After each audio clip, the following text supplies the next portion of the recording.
साधा है। जो हमें छोड़कर गए वो हमें अपना परिवार नहीं मानते हैं। ये चौधरी देवीलाल के बजाय राम कुमार गौतम को दादा मान रहे थे। ये एक अहम टिप्पणी की गई है।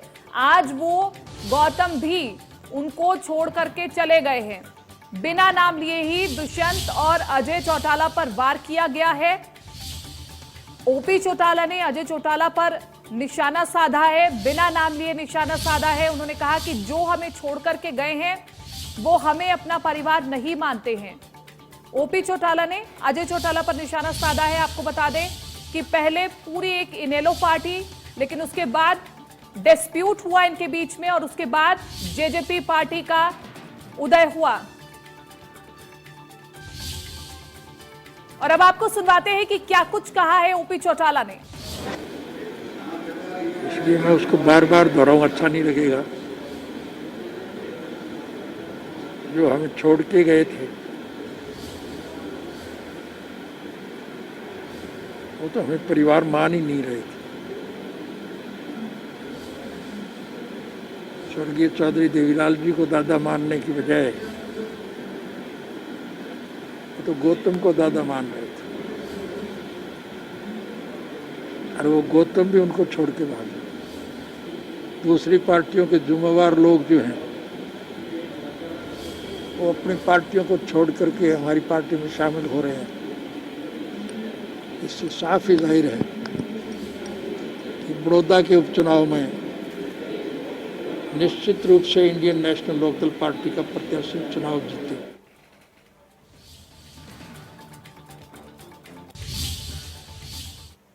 इधर गुरुग्राम में उप मुख्यमंत्री दुष्यंत चौटाला ने state advisory contract labour code की दूसरी मासिक बैठक ली है। बैठक में बोर्ड के सदस्यों के साथ साथ तमाम आला अधिकारी भी बैठक में मौजूद रहे।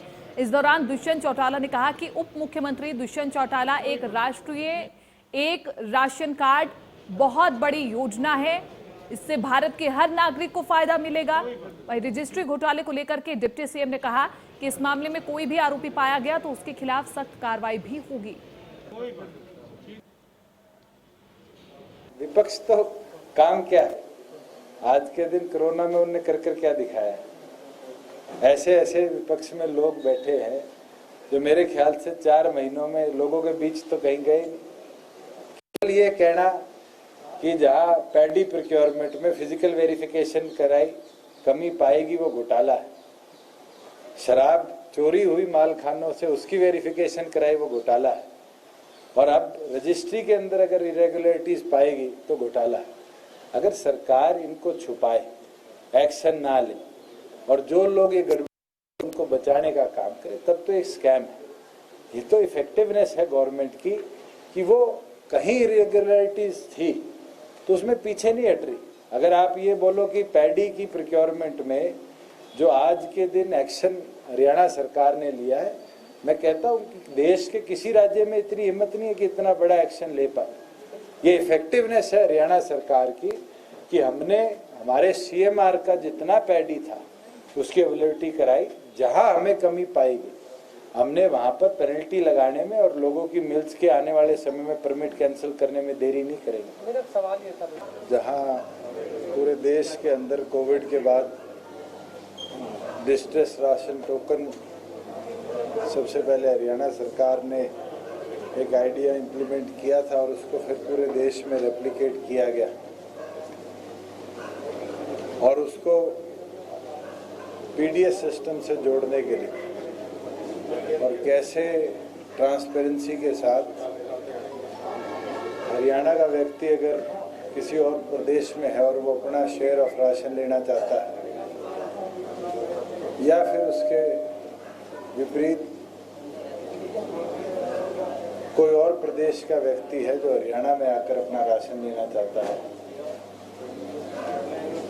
आज उसके लिए वन नेशन वन कार्ड की इम्प्लीमेंटेशन हुई। इधर राजस्थान के बाद हरियाणा में भी टिड्डी दल का हमला जारी है। प्रदेश के कई जिलों में किसानों की फसल पर हजारों टिड्डी हमला कर रही है। टिड्डी दल किसानों के लिए आफत बना हुआ है। रोहतक जिले के पिलाना और संघेड़ा गांव में टिड्डी दल पहुंचा। हालांकि किसानों की जागरूकता की वजह से फसलों को ज्यादा नुकसान नहीं हो पाया। वहीं टिड्डी दल की सूचना पर जिला प्रशासन के अधिकारी भी देर रात दिन गांव में पहुंच गए। टिड्डी दल के खेतों में हमला करने की सूचना पाकर के ग्रामीण और कृषि विभाग के अधिकारी खेतों में पहुंचे। किसान थाली बजा करके और पटाखे बजा करके टिड्डियों को भगाने में जुट गए। वहीं कृषि विभाग के अधिकारी दवाइयों का छिड़काव कर टिड्डियों को भगा रहे हैं। हम दो तस्वीरें आपको भी दिखा रहे हैं। रोहतक और सिरसा की दो तस्वीरें देखिए, जहां पर आप समझ पाएंगे कि टिड्डी दल के अटैक से पूरी की पूरी फसल कुछ ही मिनटों में खत्म हो जाती है अगर उसे वक्त रहते भगाया ना जाए।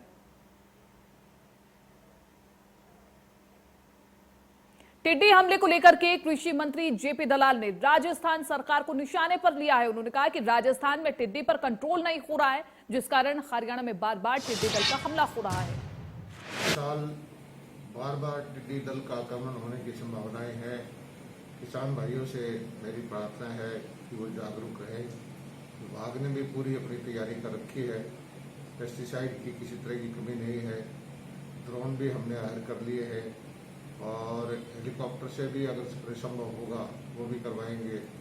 और लेकिन ज़्यादा उपयोगी है जो ट्रैक्टर के द्वारा स्प्रे है, उससे ज़्यादा कामयाबी, क्योंकि खेतों तक हर खेत तक ट्रैक्टर पहुंच सकता है। तो पूरा इनको कंटेन करने की हमारी कोशिश है। लेकिन इस साल जो है भारत सरकार की एडवाइजरी ये है कि बार बार टिड्डी दल जो है आते रहेंगे, क्योंकि राजस्थान में इनका प्रजनन बहुत भारी मात्रा में हो चुका है और वहाँ पर इसको कंट्रोल नहीं किया गया है। किसान भाइयों से क्या अपील करना चाहेंगे इस टिड्डी पे? जब भी टिड्डी दल का आक्रमण हो, आवाज़ करके, डीजे बजा के, ट्रैक्टर की आवाज़ करके, थालियाँ बजा के अपने खेत में ना बैठेंगे। रात को जरूर ये कहीं न कहीं बैठेंगी जंगल में, पेड़ों के ऊपर। वहाँ पर जो है रात को स्प्रे करके हमारे बाग।